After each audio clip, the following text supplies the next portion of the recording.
नमस्कार। आइए सुनते हैं गौरा पंत शिवानी जी की लिखी कहानी नथ। पुट्टी ने उठकर अपनी छोटी सी खिड़की के द्वार खोल दिए। धुएं से काली दीवारों पर सूरज की किरणों का जाल बिछ गया। छत से झूलते हुए छींके में धरे ताजे मक्खन की खुशबू से कमरा भर गया और पुट्टी के हृदय में एक टीस सी उठ गई। क्या करेगी उस खुशबू का जब उस मक्खन को खाने वाला ही नहीं रहा। ऐसे ही ताजे मक्खन की डली फाफर की काली रोटी पर धरकर खाते खाते उसके पति ने उसके मुंह में अपना जूठा गस्सा ठूस दिया था, ठीक जाने के एक दिन पहले। उस दिन भी ऐसे ही खिड़की के पट से चोर सा उजाला आकर पूरे कमरे में फैल गया था और उसी उजाले के पीछे पीछे न जाने कहाँ से उसकी सांस आकर खड़ी हो गई थी। अपने धृष्ट फौजी पुत्र की बहू को करकसा सांस ने वहीं चीरकर धर दिया था। हद है बेशर्मी की भी। हमारे कुमाऊं की छोकरी होती तो ऐसी बेशर्म थोड़ी ही होती है ना। तिब्बत की लामानी इसी से गुण दिखा रही है। सांस के जाने के बाद वह कितनी देर तक पति की छाती पर सिर धरे सुबकती रही थी, पर जिस छाती को चीनियों की गोलियों की वर्षा झेलनी थी वह सुंदर पत्नी की टेक बनती भी कैसे। गुमान सिंह के जाते ही पुट्टी पर विपत्तियों का पर्वत टूट पड़ा। सास, विधवा ननद और जेठानी की गालियां सुनती तो वह जानबूझकर ही बहरी बन जाती। दोनों कानों पर हाथ धरकर इशारा करती कि उसे कुछ भी नहीं सुनाई दे रहा है। विधवा ननद का पर्वताकार शरीर क्रोध के भूकंप से डोल उठता। अंधी कानी बहरी लड़कियां क्या अभी और बची हैं भौजी तुम्हारे तिब्बत में? अभी हमारा एक भाई और भी तो है। वह व्यंग भरे स्वर में चीख कर कहती। अपने दोनों कानों पर हाथ धर अपनी भोली सूरत को और भी भोली बनाकर पुट्टी सदे अभिनय की मुद्रा में कहती, क्या करूं, न जाने क्या हो गया इन कानों में। हरदम साए साए की आवाज़ आती है। एकदम बज्जर गिर गया है निगोड़े कानों में। इतना घमंड था ना अपने रूप का। तिब्बत के जादू से हमारे भैया को भेड़ बनाकर रख दिया। इसी से भगवान ने सजा दी। भगवान करे तुम्हारे कानों पर ही नहीं पूरे शरीर पर बज्जर गिरे। कुलच्छनी न होती तो क्या गुमान को लद्दाख जाना पड़ता। पुट्टी अपनी हिरनी किसी तरल दृष्टि से उसे देखकर हंसती रहती, जैसे उसकी पुरुष गर्जना का एक शब्द भी उसके पल्ले न पड़ा हो। माता, भाई, भौजाई और विधवा बहन से लोहा लेकर ही गुमान उसे ब्याह लाया था। अपनी माँ के साथ वह गांव गांव फेरी लगाकर बिसाती का छोटा मोटा सामान बेचा करती थी। स्वास्थ्य से दमकते लाल चेहरे पर उसकी तीखी नाक और बड़ी बड़ी आंखें लामा कन्याओं की भांति चपटी और छोटी नहीं थी। कानों में गंदे पीले सूत में गुथे फिरोजा और मूंगे झूलते थे। कंधे से टखने तक झूलते उसके तिब्बती लबादों की ढीली ढाली बाहों में वह एकदम ही बच्ची लगती। पर कभी कभी लबादे की कैंचली उतार कर वह उसकी बाहों में रहस्यमयी सीवन से ढूंढ ढूंढ कर जुएं मारती और तब लबादे की कैंचली से रहित उसका उन्मुक्त यौवन किसी लपलपाते नाक की भांति देखने वाले को डसने दौड़ पड़ता। गुमान ने भी उसे एक दिन बिना कैंचली के देख लिया। ग्राम के चौराहे पर उसकी माँ ने अपनी गंदी चादर फैलाकर दुकान खोल दी थी। जम्बू, गनफेणी आदि मसालों की जड़ी बूटियों के बीच वह स्वयं टांग पसार कर धूप सेक रही थी और एक टीले पर बैठी उसकी सुंदरी पुत्री अपने लबादे की बाहों से जुएं बीन बीन कर मार रही थी। गुमान से छुट्टियों में घर आया हुआ था। सुबह उठकर वह घूमने निकला और माँ बेटी के हाट के सामने ठिठक कर खड़ा हो गया। पुट्टी अपनी सुडोल बाहों को अपने लबादे की मुर्दा बाहों से टटोल टटोल कर जुएं निकाल रही थी। गुमान को देखा तो लजाकर उसने हाथ खींच लिए। उसके गालों की उठी मंगोल हड्डियों के बीच गुलाबी रस का सागर छलक उठा। चौड़े माथे पर गोंद की तरह चिपकाई काले केसों से कुछ केस निकलकर हवा में फरफरा रहे थे। जीर्ण कुर्ते के बटनों की पूर्ति एक बड़ी सी सेफ्टी पिन लगा कर की गई थी, पर किसी वेगवती नदी के दो पाटों पर बांधा गया रस्सी का पहाड़ी पुल जैसे साधारण सी हवा में कांप कांप उठता है, उसी भांति सेफ्टी पिन रह रहकर कांप रही थी। गुमान अकारण ही चीज़ों का मोल तोल करने लगा। कभी मैली चादर पर सजे छोटे आईने में अपनी मूंछ संवारता, कभी नीले फिरोजा की अंगूठी पहनता और कभी उठाकर तिब्बती घंटियां ही टनटनाने लगता। क्यों बेकार में गड़बड़ करता? पुट्टी की माँ ने अपनी टूटी फूटी हिंदी में उसे झिड़क दिया। लेना है तो लो, नहीं तो जाओ।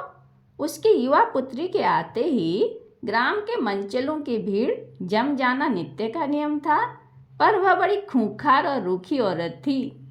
जौ की शराब और भेड़ बकरे के कच्चे गोश्त ने उसका रक्तचाप शायद और भी बढ़ा दिया था। असली और नकली ग्राहक को वह चट से बीनकर फटक देती थी, पर गुमान सिंह को दोबारा झिड़कने का साहस उसे भी नहीं हुआ। उस गोरे तरुण की निर्भीक दृष्टि में कुछ अजीब मोहिनी थी। फिर वह फौजी जवान था, ऐसा फौजी जो 1-2 दिन में ही निर्मम चीनी लुटेरों को भगाने लामा जा रहा था। पुट्टी की माँ का मन अकारण ही ममता से भर गया। चीनियों को वह कभी क्षमा नहीं कर पाई थी। उसके इकलौते 12 वर्ष के पुत्र को उन्होंने चीन के किसी स्कूल में पढ़ने भेज दिया था। उसके दमे के रोगी पति को सड़क के बेगार में जोत जोत कर मार डाला था। उसके हाथी से विराट याक को काट काट कर हत्यारों ने फौजी टुकड़ी को खिला दिया था, और एक दिन भी वह चूकती तो उसकी पुट्टी को भी उड़ा ले जाते। रात ही रात में वह मणिपद्म जपती पुत्री को खींचती गिरती पड़ती तिब्बत की सीमा पार कर गई थी। उन्हीं चीनियों को मार भगाने गुमान जा रहा था, इसी से वह उसकी श्रद्धा का पात्र बन गया। वह नित्य ही उस सराय में पहुंच जाता जहां पुट्टी अपनी माँ के साथ रहती थी। पुट्टी उसके लिए मक्खन, नमक वाली गरम तिब्बती चाय और पसम सहित भुने गए भेड़ की रान के बड़े बड़े टुकड़े तैयार कर लाती। पुट्टी की माँ दोनों पर अपनी छोटी छोटी आँखों का अंकुश लगाए बैठी रहती। फिर भी न जाने कब पुट्टी के मंगोल कटाक्षों की अर्गला गुमान के हृदय कपाट पर स्वयं ही लग गई। जाने के 3 दिन पूर्व गुमान ने पुट्टी की माँ के सम्मुख उसकी पुत्री से विवाह का प्रस्ताव रखा, तो वह बड़े सोच में पड़ गई। कुमैयों के बीच खाली दाल भात खाकर उसकी तिब्बती बेटी कैसे जिएगी? बिना जौ की शराब के उसके गले के नीचे रोटी का गस्सा नहीं उतरता, और फिर दूध चीनी वाली चाय भला कौन तिब्बती लड़की घुटक पाएगी? फिर वह गुमान की माँ और विधवा बहन को देख चुकी थी। उस क्रूर बुढ़िया के शासन में उसकी पुट्टी घुल घुल कर रह जाएगी। नहीं, दृढ़ स्वर में अपना निश्चय प्रकट करने को उसने अपनी गर्दन ऊंची की तो देखा गुमान और पुट्टी दोनों दीन याचक की दृष्टि से उसे देख रहे थे। दूसरे ही क्षण पुट्टी की माँ को ग्राम के मंचलों का ध्यान आया, जो भूखे व्याघ्र की भांति पुट्टी को किसी भी क्षण निगल जाने को तत्पर थे।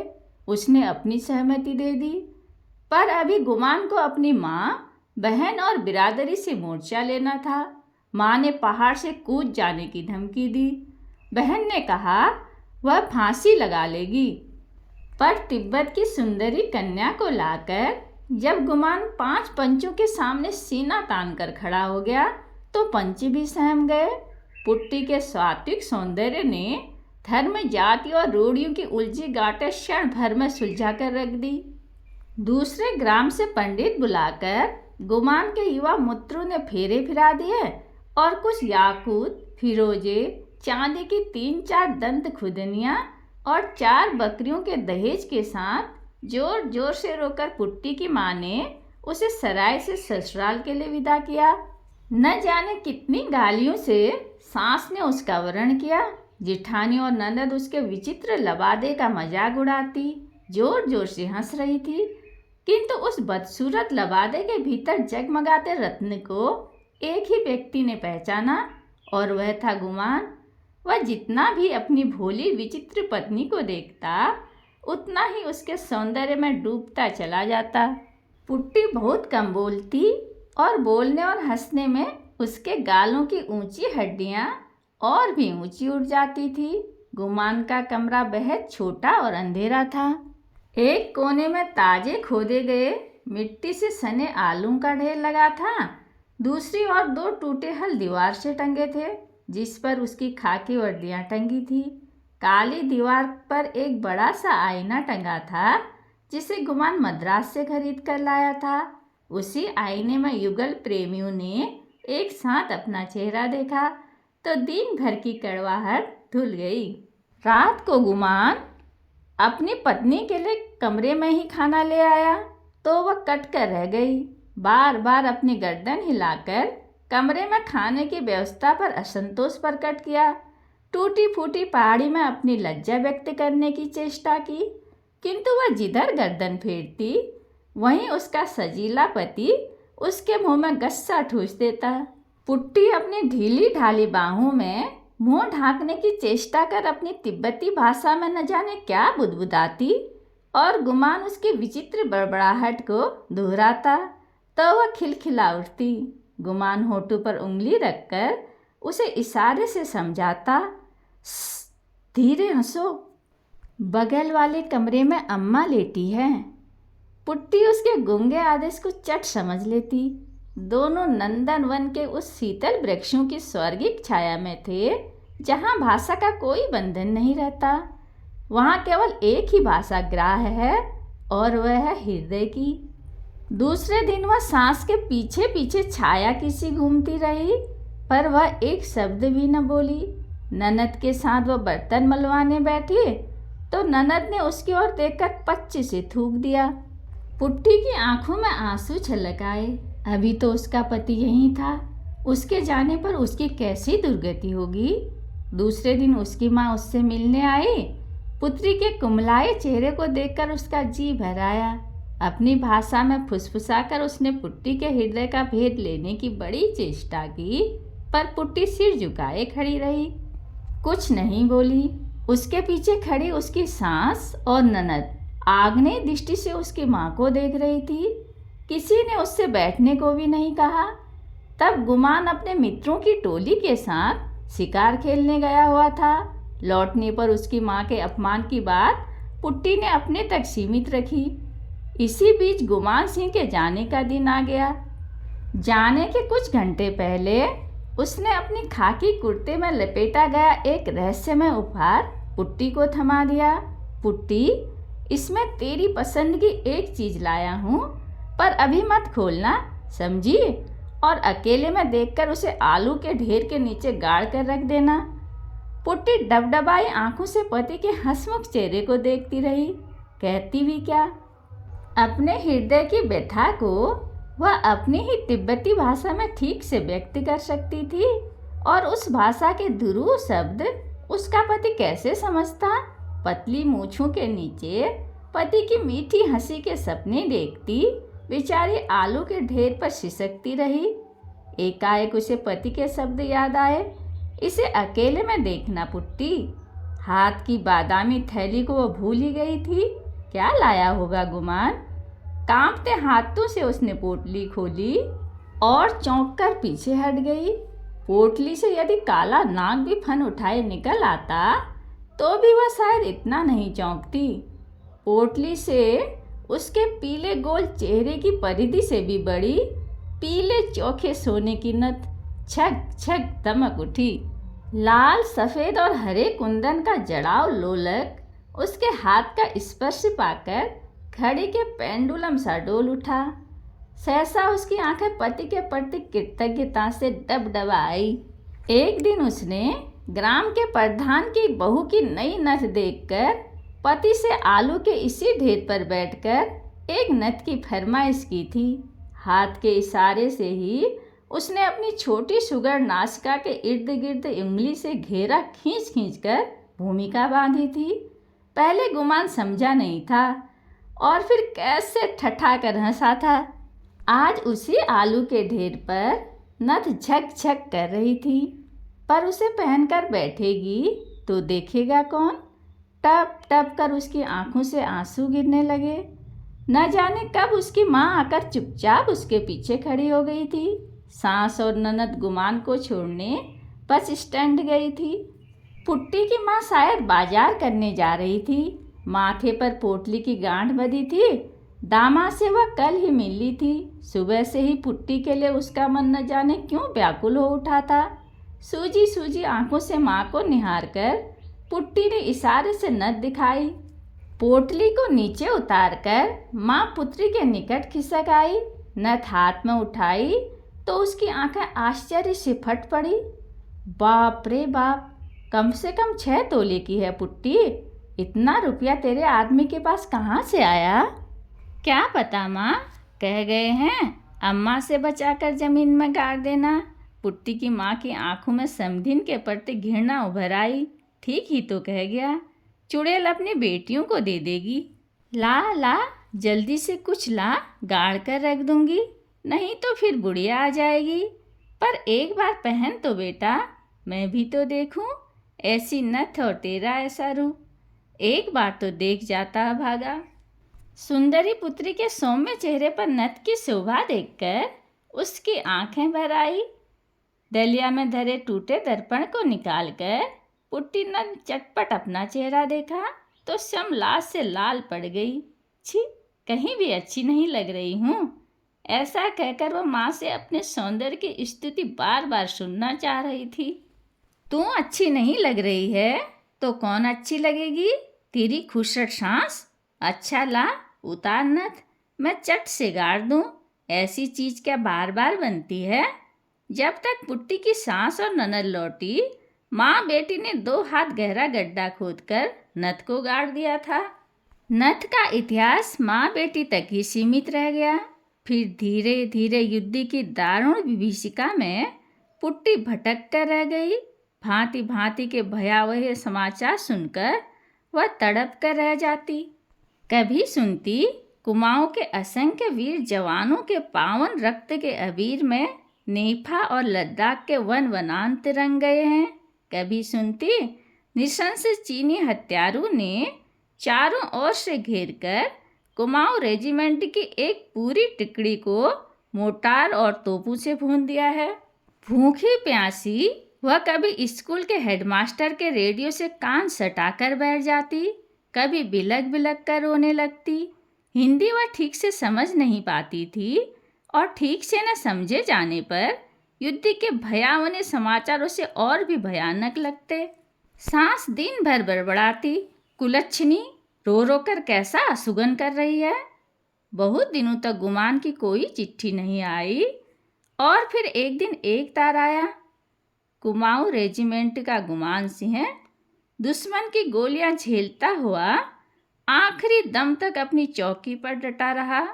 अंत में जांग में गोला फटकर लगने से वह वीर गति को प्राप्त हुआ। जब उसकी सास और ननद छातियां पीट घायल हथनी सी चिंघाड़ रही थी, तब पुट्टी शांत प्रस्तर प्रतिमा सी आलूओं के ढेर पर बैठी थी। वही आलू का ढेर उसके प्रेम का ताजमहल था। उसी ढेर पर सौभाग्य ने उसका वरण किया था और आज वही वैधव्य का बिस्तर उसे डस गया। एक एक आलू के साथ सहस्त्र स्मृतियां लिपटी पड़ी थी। आलू की मिट्टी पर गुमान ने जाने के एक दिन पहले अपना और पुट्टी का नाम उंगली से लिख दिया था।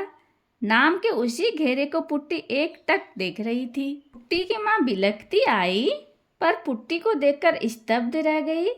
यह तो पुट्टी नहीं, जैसे सम तिब्बत के मठाधीश बड़े लामा बैठे हैं। उसकी आंखों में एक भी आंसू नहीं था। स्थिर दृष्टि उठाकर उसने माँ को देखा। मेरी बच्ची, मेरे साथ घर चलोगी? वह अपना चेहरा उसके पास सटाकर बोली। नहीं नहीं, मैं यहीं रहूंगी। आलू की ढेर को ममता से देखकर पुट्टी ने मुंह फेर लिया। पुत्र की मृत्यु से उसकी सांस को जीती जागती तोप बना दिया था। वह दिन रात आग उगलती पर पुट्टी पत्थर बन गई थी। रोज रात को वह पति की वर्दी सूंघती, माथे से लगाती और फिर छाती से लगाकर आलू के ढेर पर लेट जाती। जिधर करवट बदलती उधर ही वर्दी को भी यत्न से लिटा देती और धुएं से काली छत को देखती रहती। एक दिन उसने सुना उसके ग्राम से 17 मील दूर तहसील पर कमिश्नर साहब आए हुए हैं और गांव की स्त्रियों से सोना मांग रहे हैं। सोना जमा कर देश के लिए गोलियां खरीदी जाएंगी, बारूद आएगा और उसी गोला बारूद से चीनियों से लोहा लिया जाएगा। पर किसके पास होगा इतना सोना? पुट्टी ने सुना उसकी सास अपनी पुत्री से कह रही थी, हमारे दरिद्र गांव में तो 2 बेला 1 मुठ अन्न भी नहीं जुटता। मेरे पास तो 10 तोले की नथ है, पर क्यों दूं? इन्होंने ही तो मेरा बेटा छीन लिया। पुट्टी मन ही मन सांस पर झुंझला उठी। इस बुढ़ापे में भी नथ का लोभ नहीं गया। उसकी आंखें अंधेरे कमरे में सहसा जुगनू सी चमकी। उसके हाथ स्वयं ही टटोल टटोल कर आलूओं के ढेर को हटाकर मिट्टी खोदने लगे। गांव की तहसील में बड़ी भीड़ थी। कमिश्नर साहब ने अपने बंद गले के अफसरी कोट के बटन खोलकर बड़ा जोशीला भाषण दिया। उसमें उन्होंने यह भी उल्लेख किया कि किस प्रकार उनकी पत्नी ने अपने गले की चैन खोलकर स्वेच्छा से रक्षा कोष की झोली में डाल दी थी। सभा में एक अजीब सी स्तब्धता थी। तभी भीड़ को चीरकर एक तिब्बती किशोरी बढ़ गई। उसके फटे लबादे की बाहों से उसकी बतासी सी सफ़ेद कोहनियाँ निकल आई थी। तेजी से चलने के कारण वह अभी भी हाँफ रही थी। ललाट पर पसीने की बूंदें उसके चंपई रंग को और भी मनोहारी बना रही थी। जल्दी से हाथ की खाकी पोटली को कमिश्नर की थैली में डालकर वह भीड़ में खो गई। न उसे अपनी उदारता की घोषणा करने का अवकाश था, न कोई कामना। कमिश्नर महेश की पतली आधे तोले की चैन नई सोने की नथ की कुंडली के नीचे न जाने कहाँ खो गई। बातों के धनी कमिश्नर की सतर मूछों को पुट्टी के आकस्मिक आगमन ने सहसा खींचकर नीचा कर दिया। अपनी पत्नी के सामान्य दान की ऊंची घोषणा का खोखलापन उन्हें स्वयं धिक्कार उठा। क्या वह पतली चैन उसकी पत्नी का एकमात्र आभूषण था? उनका 100 तोला सोना तो स्टेट बैंक के लॉकर से लाकर स्वयं उनकी माँ ने कहीं गाड़ दिया था। युद्ध के दिनों में भला बैंक में सोना कौन धरेगा बेटा? माँ ने कहा था। कांपते कंठ से उन्होंने भीड़ को सूचित कर दिया, एक अज्ञात महिला अभी अभी वह नथ दे गई है। भीड़ में वह जहाँ कहीं भी हो आकर इसकी रसीद ले जाए। हाथ में पकड़कर उन्होंने नथ उठाकर भीड़ को दिखाई। तिल मिलाते रौद्र की प्रखर किरणों में नथ झकझक कर उठी। भीड़ से कोई भी महिला उठकर रसीद लेने नहीं आई। केवल नथ ही चमक चमक कर पुट्टी के सात्विक दान की रसीद अपने सुनहले अक्षरों में स्वयं लिख गई। कहानी सुनने के लिए धन्यवाद।